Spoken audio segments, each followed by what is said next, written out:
하나님 말씀은 민수기 28장 3절 4절입니다. 민수기 28장 3절 4절.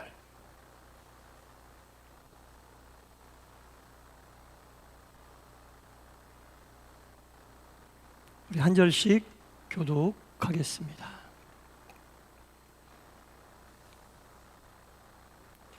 또 그들에게 이르라. 너희가 여호와께 드릴 화제는 이러하니 1년 되고 흠없는 순양을 매일 2마리씩 상번제로 드리되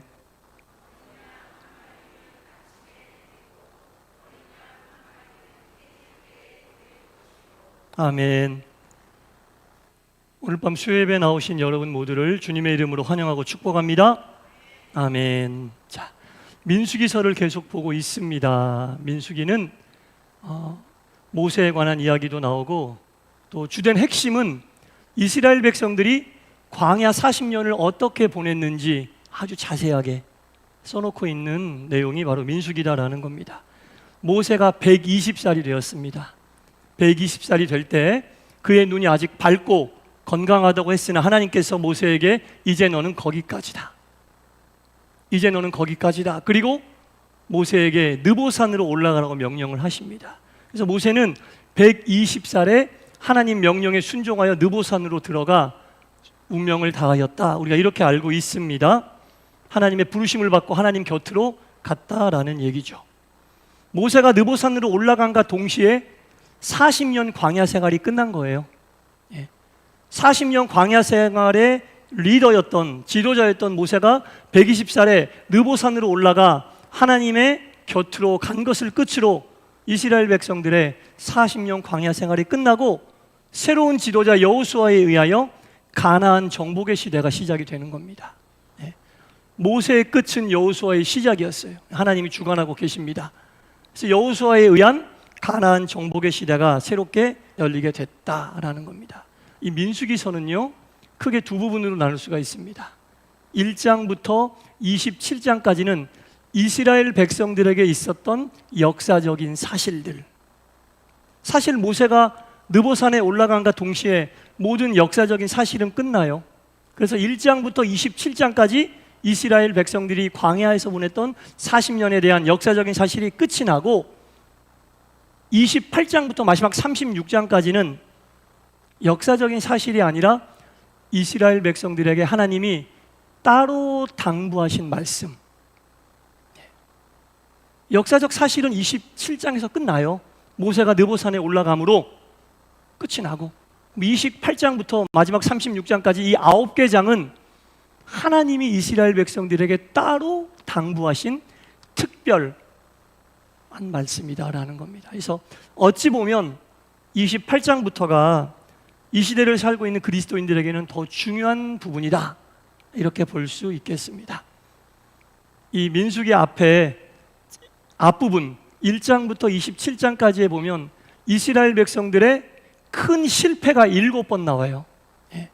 이스라엘 백성들에게 큰 실패가 7번 나오는데, 물론 40년 동안 7번만 실패했겠습니까? 수없이 많이 실패했으나 대표적인 실수들, 대표적인 실패들만 모아서 모세가 기록을 한 거죠. 그런데 이스라엘 백성들의 실패의 과정을 보면 그 실패로 인하여 이스라엘 백성들이 얻어내는 것이 있습니다. 이스라엘 백성들이 두 가지가 이 실패를 통해 얻어지게 되었는데, 첫 번째는 민수기 21장 2절에 보면 이렇게 나와 있습니다. 이스라엘이 여호와께 서원하여 이르되.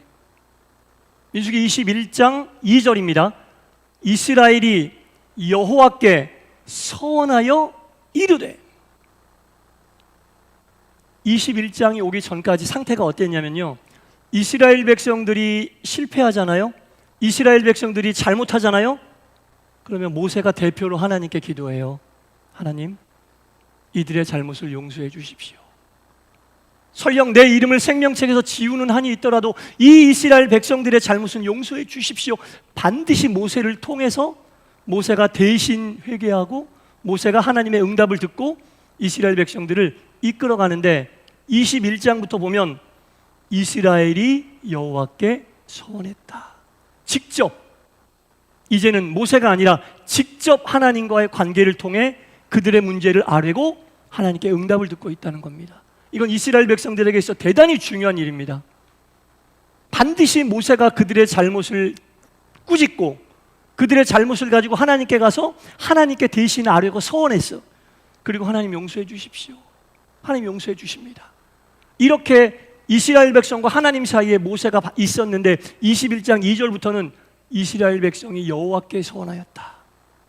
직접 이스라엘 백성들이 하나님께 아뢰고 하나님과의 관계를 통해 풀어가기 시작했다. 굉장히 중요한 획기적인 사건이에요. 하나님과 직접 관계를 통해 문제를 풀어가기 시작했다. 굉장히 중요하고 의미 있는 일 아니겠습니까, 여러분? 여러분들이 회개할 때마다 목회자에게 와서 얘기한 목회자가 가서 그것을 대신하고 얼마나 번거롭고 또 여러분들의 진심이 제대로 전달이 되겠습니까?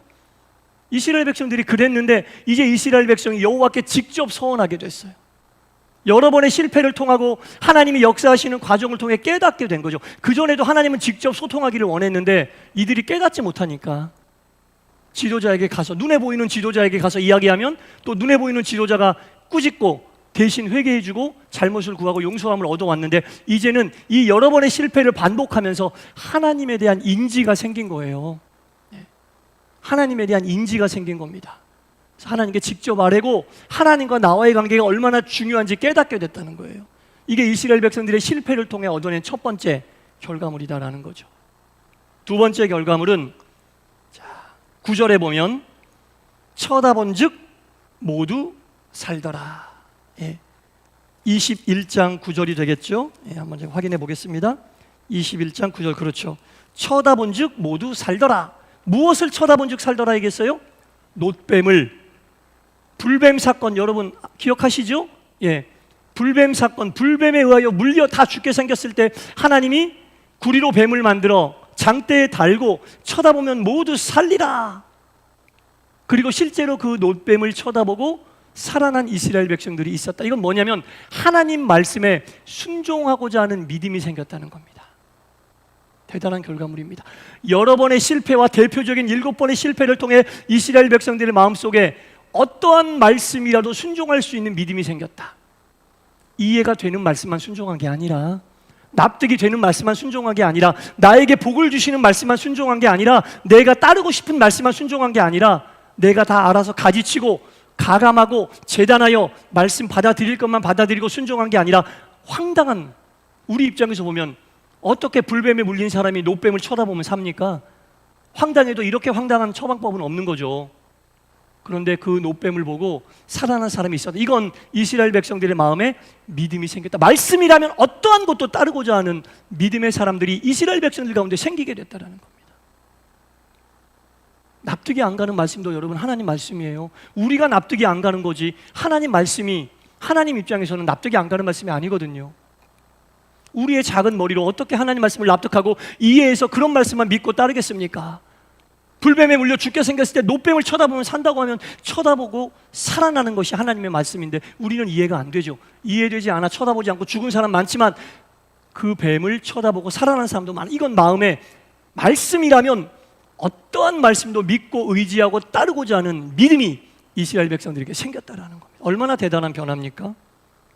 얼마나 대단한 믿음의 성장이냐라는 겁니다. 그 이후로 제가 설교했는데 그 이후로 이스라엘 백성들은 승승장구했습니다. 가나안 초창기에 이방 민족들에게 밥이었어요. 어느 이방 민족도 이스라엘 백성은 신경도 안 쓰고 건드리기만 하면 가서 그냥 바로 응징해버릴 아주 약하디 약한 대상이었지만 이제 이 일을 끝내고 광야의 40년이 끝나갈 때쯤 되면 이스라엘이 강해졌다고 말씀드렸잖아요. 물론 너무 강해졌는데 교만하여 모압 여인과 음행을 저지르긴 했지만 이 두 가지 변화 이후로 이스라엘은 강력해졌습니다. 하나님과의 관계를 직접 풀어갈 수 있는 믿음과 어떠한 것이라도 하나님의 말씀이라면 순종하고자 하는 믿음이 생겼을 때 이스라엘 백성은 승승장구했고 강해졌다라는 겁니다. 강해지는 이유가, 강해지는 방법이 여기 나와 있잖아요, 여러분. 어떠한 것도 하나님과 직접 관계를 통해 하나님 앞에 나와 기도하며 하나님의 응답을 듣고 그 하나님의 명령과 말씀이 황당하고 납득이 안 가고 이해가 안 된다 할지라도 노뱀을 쳐다봐 불뱀에 물린 내가 살아날 것이라는 믿음이 있다면 하나님은 그를 강하게 만드신다는 것을 믿으시기 바랍니다. 이게 우리 생각과 하나님 생각이 다른 거예요. 우리 생각과 하나님 생각의 다름이 여기 있습니다. 우리 생각과 다르다고 해서 하나님 말씀이 아닌 건 아니죠. 우리 생각과는 달라도 하나님 말씀은 변치 않고 그 옛날 구약 시대부터 신약 시대를 거쳐 성령 시대인 오늘까지도 하나님 말씀은 동일한 은혜와 능력으로 우리 가운데 역사하시는데 그 말씀을 대하는 태도도 구약 시대 때 이스라엘 백성들이 실패를 통해 깨달은 그 두 가지가 오늘 이 시대 우리에게도 있어야 한다는 겁니다. 여러분, 문제가 생길 때마다 하나님께 직접 가지고 나와서 하나님과 독대하세요. 하나님과 직접 만나고 하나님께 기도하고 말씀을 듣고 어찌해야 할지 하나님께 응답을 받으세요. 그리고 하나님의 응답이 내가 이해가 안 되고 납득이 안 된다 할지라도 뱀에 물려 죽게 생겼는데 노뱀을 보면 살 것이라는 황당해 보이는 말씀이라도 말씀은 모두 순종해야 하는 것입니다. 그때 이스라엘이 강해지고 모든 문제가 풀리게 되었다라는 겁니다. 그리고 이제 이스라엘은 이렇게 강력해진 믿음을 가지고 가나안 땅에 들어가기만 하면 됩니다. 이게 27장까지의 내용이죠. 그리고 28장부터는 이스라엘 백성들에게 있었던 역사적 사실이 아닌 그 이스라엘 백성들에게 주시는 하나님의 특별 당부의 말씀, 특별한 권고의 말씀인데 특별한 권고의 말씀 첫 번째가 오늘 본문이다라는 겁니다. 1장부터 27장에서 이스라엘 백성들이 하나님을 경험했던 것은 부분적인 경험이에요. 왜? 하나님께 불평하고 원망하면 하나님이 그것들을 해결해 주시고 그 문제에 대해만 해결함. 그렇죠. 목마름에 대하여 불평이 있으면 목마름을 해결해 주시고 배고픔에 대해 불평이 있으면 배고픔을 해결해 주시고 부분적인 하나님을 경험하는 삶이었다면 28장부터는 총체적인 하나님을 경험할 수 있는 방법을 알려주시는 거예요. 이제 가나안 땅에 들어가면 총체적으로 하나님을 경험하며 어떻게 살아야 할지 특별히 하달하신 말씀이 오늘 본문부터 마지막 36장까지 말씀이다라는 겁니다. 그 가운데 첫 번째가 뭐냐? 가나안 땅에 들어갈 첫 번째 이스라엘 백성들에게 주시는 특별 하달 말씀 오늘 본문이다라는 겁니다. 또 그들에게 이르라 모세에게 말씀하신 겁니다. 너희가 여호와께 드릴 화제는 이러하니, 화제는 뭐냐? 불러드리는 제사, 하나님께 드리는 제사를 이야기하는 겁니다. 화제는 이러하니 1년 되고 흠없는 순양을 매일 2마리씩 상번제로 드려라. 중요한 단어, 매일. 매일 동그라미 치세요. 매일 드리라는 겁니다. 상번제로. 상번제는 연기를 위로 올려드리는 제사. 불태워서 연기를 위로 올려드리는 제사. 상번제로 매일매일 2마리를 드려라. 이렇게 말씀. 가나안 땅에 들어가면 이제 강력해진 이스라엘아, 여기에서 교만하지 말고 광야 생활을 통해 습득한 하나님과 직접 관계를 통해 문제를 해결하고 또 하나 어떠한 것이라도 하나님의 말씀이라면 믿고 의지하며 순종해야 한다라는 이 믿음을 가지고 있는 이스라엘 백성들에게 하나님이 특별히 하달하고 권고한 첫 번째 말씀은 너희들 가나안에 들어가면 매일매일 순양을 2마리 드려라. 상번제로 태워드려라. 연기를 내어 하늘로 올려드려라. 그리고 4절에 이렇게 나오죠. 어린 양 1마리는 언제 드려라? 아침에 드려라. 그리고 또 어린 양 1마리는 언제 드려라? 해질 때. 이건 저녁을 얘기하는 거죠. 이스라엘 백성들에게, 믿음이 생긴 이스라엘 백성들에게 하나님이 제일 먼저 가나안 땅에 들어가 어떻게 살아야 할지 알려주시는데 제사, 예배를 가장 먼저 하나님이 강조하고 계십니다. 그리고 방법도 아주 디테일하게 구체적으로 알려주십니다. 어떤 양을 드려야 되느냐? 1년 되고 흠없는 순양을, 순결한, 최대한 순결한 1년 된 순양을 2마리를 드리는데 1마리는 아침에 드리고 1마리는 저녁에 드려라. 그것도 화제로 태워서 연기를 하늘로 올리는 상번제로 하나님께 드려라. 가나안 땅에 들어가면 이방 신들과 이방 문화가 정말 말 그대로 득실득실한 곳입니다. 그 당시에 가장 화려하고 잘 살았던 농경 문화가 이미 가나안 땅에 자리 잡고 있었고, 농경 문화를 바탕을 이루고 있는 여러 가지 우상들이 많이 있었던 곳에서 하나님은 이스라엘 백성들에게 가장 먼저 강조하신 것이 너희들이 특별히 지켜야 될 것, 이런 고생을 통해 얻어낸 믿음을 가진 너희들이 특별히 지켜야 될 것, 예배고 제사다. 가나안 땅에 들어가 너희들이 잘 살고 못 사는 것의 성패는 제사에 달려있다. 그리고 아주 디테일하고 구체적으로 1년 된 순양을 순결하게 하루에 2마리 드리는데 한 마리는 아침에 드리고 한 마리는 해질녘 저녁에 드려라. 이것은 뭐냐면 아침을 시작할 때 순양을 드리면서 주여 오늘 하루도 이 이방 문화가 팽배해 있고 화려한 세상 문화가 있는 이곳에서 하나님을 믿는 믿음의 사람으로 살게 하여 주옵소서.